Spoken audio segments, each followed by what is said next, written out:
and welcome to another issue of KP Knitcraft Explains It All.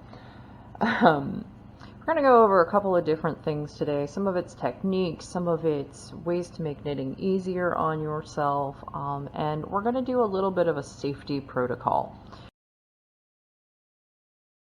Okay, so moving on, I have to make a swatch for a knit-along that is happening at my local yarn shop.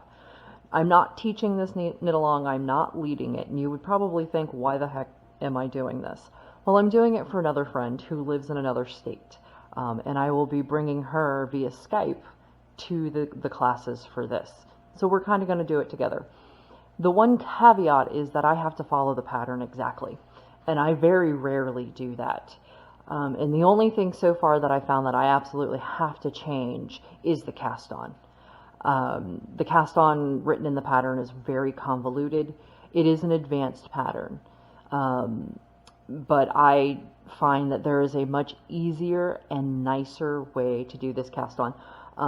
And it's one that I actually looked up. Very Pink Knits shot it, and I love it. So I'm not going to show you the technique or anything like that. But it's a 2x2 tubular cast on. And like I said, I'm not going to explain to you how I do it. But one thing that I wanted to talk about is the charts in this pattern. And now I'm not going to call the designer out on this because this isn't truly her fault. This is kind of the way that some of the design programs work. So I am going to zoom you in on this piece of paper that I have sitting in front of me. And this is the legend for all of the charts, or the key if you prefer.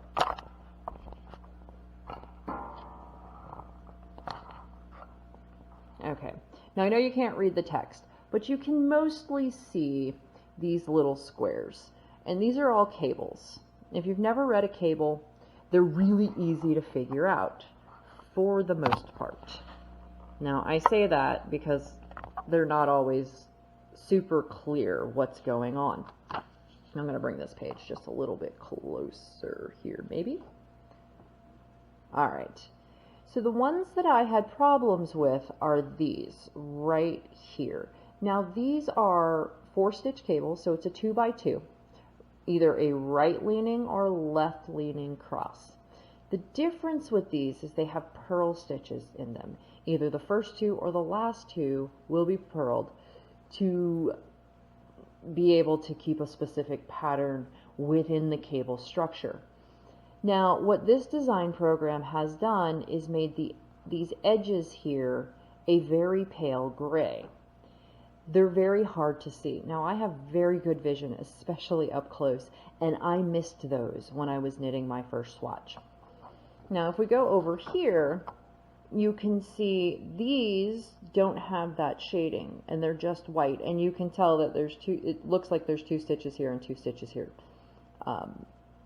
But these are only 2-stitch cables, so you're crossing one over another. So that makes it a little bit confusing, but what you're really concerned about is what's actually crossing. So the right-hand stitch crosses behind the left-hand stitch. But you can see where it can get tricky to see those little gray sections in here. And a lot of people will avoid charts like this because they can't find it in the chart. And I found I was halfway through the chart for the swatch that I had missed 5 or 6 cables that were supposed to be purls. So what I did was I came into this and I read the description. Okay, so for this top one here, it says slip 2 stitches to the cable needle and hold in front. Purl 2 stitches from the left needle. Knit the 2 stitches from the cable needle. Pretty simple, pretty basic. But if you're looking at just this, you cannot tell which stitches are your purl stitches because both sides are gray. What that means is that this cross is what is going to be purled. But if you're up against purl stitches in this pattern, this little symbol here is also that light gray, which makes these blend just a bit more. So what I did was I went in and I put 2 dots on the first triangle there to let me know that those first 2 stitches would be purled. Now on the second one, you're doing the opposite thing. You're holding to the back. You're taking your 2 stitches and holding them to the back. you're knitting the first 2 stitches and then purling the second 2 stitches. So I put 2 little dots after the cross to indicate to me that I would be purling those 2 stitches. Now, eventually you get to a point where you don't need this anymore, or you're reading this really big, huge honking chart and you're like, where are those? So do a little prep work. Okay, so here's this chart. All right, this is 52 stitches wide, and this designer has shrunk it down to be tiny. She could have blown this up and been most of the size of this sheet. Okay, that's her choice, and that's fine. But when most of your knitters are in their silver years, this makes it way harder and makes them less likely to come back to you. So if your plan is to design cables or anything that needs to be charted, bear in mind that not everybody's wearing their readers while they're knitting.